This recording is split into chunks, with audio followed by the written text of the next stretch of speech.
వినుకొండలో TDP YCP కార్యకర్తల మధ్య దాడులు తీవ్ర ఉద్రిక్తతలకు దారితీశాయి. ఓ ప్రైవేట్ ఛానల్ నిర్వహించిన చర్చా కార్యక్రమంలో ఇరు వర్గాల మధ్య మాటల యుద్ధం దాడులు చేసుకునే వరకు వెళ్లింది. ఎమ్మెల్యే జీవి ఆంజనేయులపై వైసీపీ కార్యకర్తలు రాడ్డు విసరగా టీడీపీ కార్యకర్తలు బొల్లా బ్రహ్మనాయుడుపై రాళ్లు రువ్వారు. తీవ్రంగా గాయపడిన వారిని ఆసుపత్రికి తరలించారు. ఈ బహిరంగ చర్చకు తమ వద్ద అనుమతి తీసుకోలేదని తేల్చి చెప్పారు.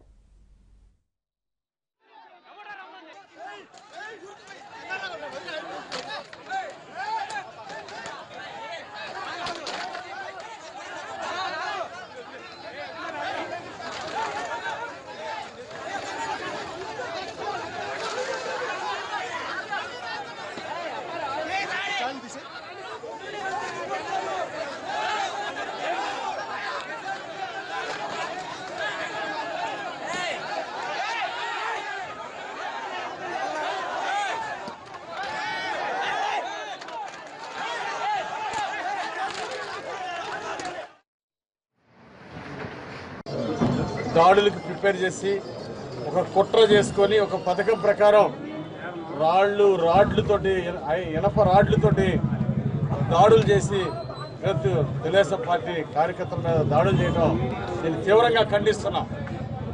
ఒక ప్రతిపక్ష నాయకుడు కర్ర తీసుకొని ఈరోజు ముందుండి గొడవలు ప్రోత్సహించడం అంటే ఇంతకంటే సిగ్గుచేటే ఉంది. అధికారం లేకుండా ఈ విధంగా ఉన్నారు. అధికారం వస్తే ఇంకా వీళ్ళు ఏ విధంగా ప్రవర్తిస్తారో, ఏ విధంగా దాడులు చేస్తారో ఒకసారి ప్రజలు కూడా ఆలోచిస్తూ ఉన్నారు. ఈరోజు బలరాం మీద అట్లాగే తెలుగుదేశం పార్టీ కార్యకర్తల మీద ఇనప రాడ్లతో దాడి చేసి హత్యాయత్నానికి ప్రయత్నం చేయడం అనేది చాలా బాధాకరం.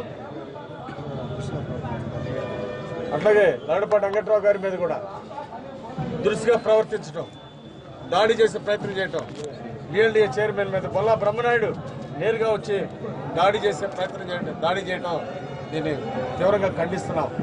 పోలీస్ డిపార్ట్మెంట్ వారిని కోరుతున్నాం దీని మీద సీరియస్గా చర్య తీసుకోవాలని చెప్పేసి.